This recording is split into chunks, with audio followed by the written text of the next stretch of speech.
Hey everyone, welcome back to the channel. In today's video, I'm going to show you how to recover deleted sequence in Premiere Pro. It's really simple and easy. So if you accidentally do it, what you can do is just simply open up your Premiere Pro and navigate to your project panel. This is where you will find all your project assets and sequences. In the project panel, look for the sequence that you accidentally deleted.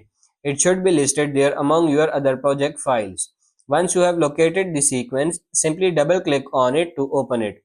By double clicking on the sequence, you will restore it back to your timeline and all your hard work will reappear. Now that you have recovered your sequence, you can resume editing and continue working on your project as if nothing happened.